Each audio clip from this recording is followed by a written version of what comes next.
Selanjutnya, pemirsa, mantan Gubernur Papua Lukas NMB meninggal dunia tadi pagi. NMB menghembuskan nafas terakhirnya saat dirawat di RSPAD Gatot Subroto, Jakarta, sekitar pukul 10:40 waktu Indonesia Barat. Kabar meninggalnya NMB disampaikan langsung oleh kuasa hukumnya, Petrus Bala Pationa. Ia menyebut kondisi Lukas NMB tidak dalam kondisi drop. Namun NMB sempat menjalani cuci darah sebanyak 15 kali. Rencananya jenazah NMB akan diterbangkan ke Jayapura pada Rabu malam.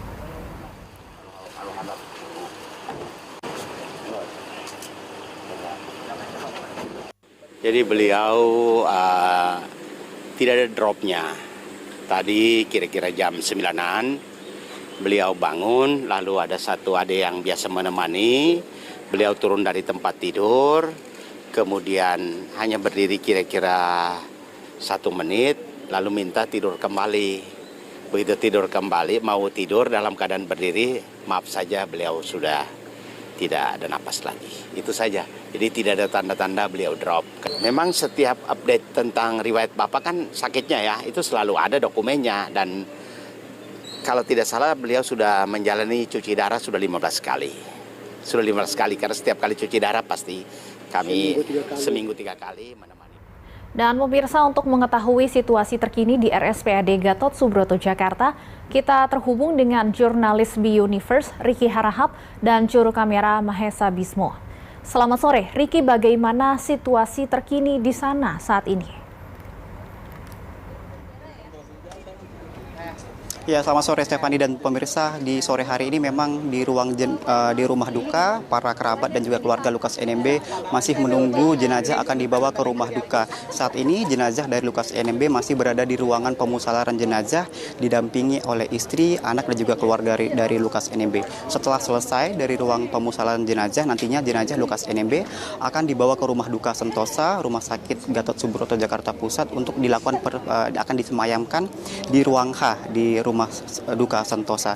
Setelah dilakukan persemayaman, nanti pada pukul 19 waktu Indonesia Barat akan dilakukan ibadah penghiburan pada pukul 19 waktu Indonesia Barat, dan besok sebelum diterbangkan ke Papua akan dilakukan ibadah tutup peti untuk dilakukan prosesi ibadahnya.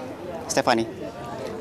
Ricky, dari pantauan Anda, siapa saja yang saat ini sudah berada di sana atau sudah melayat ke rumah duka?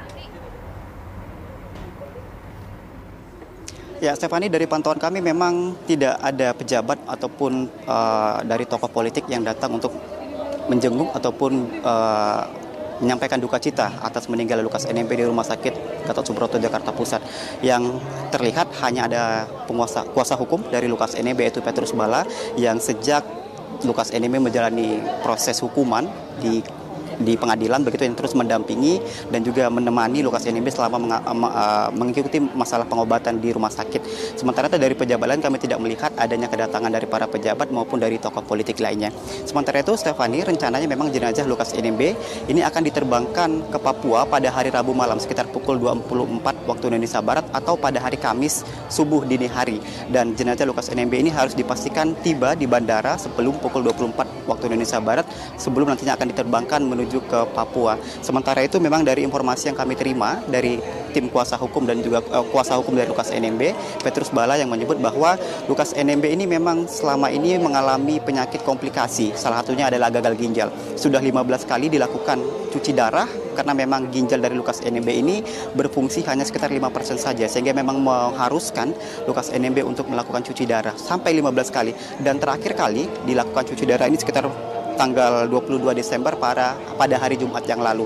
Kemudian setelah dilakukan cuci darah pada pagi hari tadi memang sempat meminta untuk diberdirikan dari tidurnya. Kemudian setelah tidak sampai 2 menit diminta untuk ditidurkan kembali karena memang nafasnya tersengal-sengal begitu, dan pada saat itu sudah menghembuskan nafas terakhirnya. Memang sesuai jadwal besok akan diberangkatkan sekitar pukul 24 waktu Indonesia Barat. Stefani.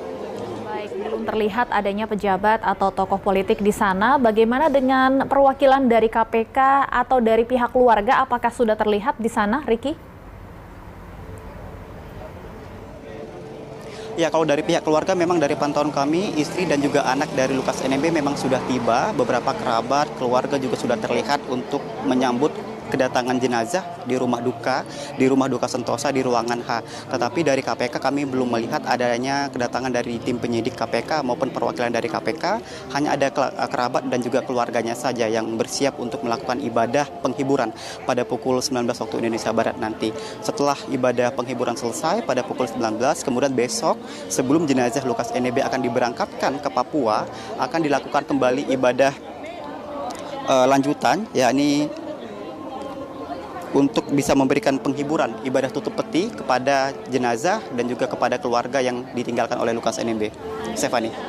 Riki, kami ingin mengkonfirmasi, artinya rencananya jenazah Lukas NMB ini akan dimakamkan di Papua, Riki?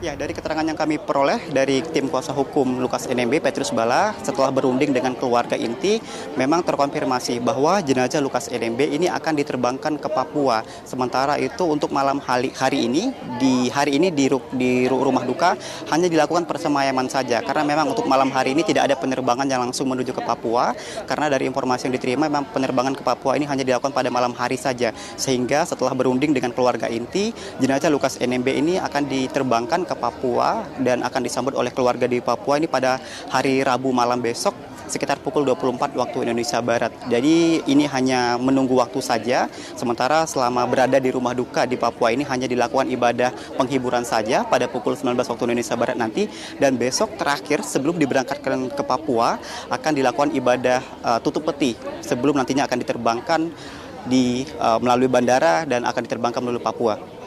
Stephanie. Riki, tadi ada sempat menjelaskan mengenai kondisi kesehatan dari Lukas NMB. Apakah dari tim dokter dari RSPAD berencana untuk menggelar konferensi pers untuk menginformasikan lebih detail bagaimana kondisi kesehatan Lukas NMB sebelum akhirnya meninggal dunia? Hal ini masih kami tunggu konfirmasinya untuk kapan nantinya akan dilakukan konferensi pers oleh pihak rumah sakit RSPAD Gatot Subroto. Kami belum mendapatkan informasi soal itu, tetapi yang jelas dari informasi yang kami terima dari pihak keluarga yang diwakili oleh kuasa hukum Lukas NMB, Petrus Bala, bahwa memang Lukas NMB ini menderita penyakit gagal ginjal, penyakit komplikasi, salah satunya adalah gagal ginjal. Sudah 15 kali dilakukan cuci darah karena memang fungsi ginjalnya ini tidak maksimal, hanya sekitar 5% saja, dan dilakukan cuci darah yang ke-15 kalinya pada tanggal 22 Desember pada hari Jumat yang lalu. Sehingga memang dengan kondisi fisik yang tidak memungkinkan lagi, tadi pada pagi hari tadi Lukas NMB menghembuskan nafas terakhirnya. Nanti kami masih menunggu mungkin keterangan pers yang akan disampaikan oleh pihak rumah sakit, tetapi hingga saat ini belum ada informasi kapan keterangan pers tersebut akan diberikan oleh pihak rumah sakit RSPAD Gatot Subroto. Tadi kami secara pesan singkat juga sudah mengkonfirmasi hal ini dengan kepala rumah sakit RSPAD Gatot Subroto, tetapi belum memberikan keterangan secara resmi. Dari pihak rumah sakit hanya mengkonfirmasi saja bahwa benar Lukas NMB pada pukul 10 kurang lebih pukul 10.45 waktu Indonesia Barat tadi menghembuskan nafas terakhirnya. Stephanie. Baik, kami terus menunggu informasi terbaru dari RSPAD Gatot Subroto. Terima kasih atas informasinya, Riki Harhab dan juru kamera Maesa Bismo. Selamat bertugas kembali.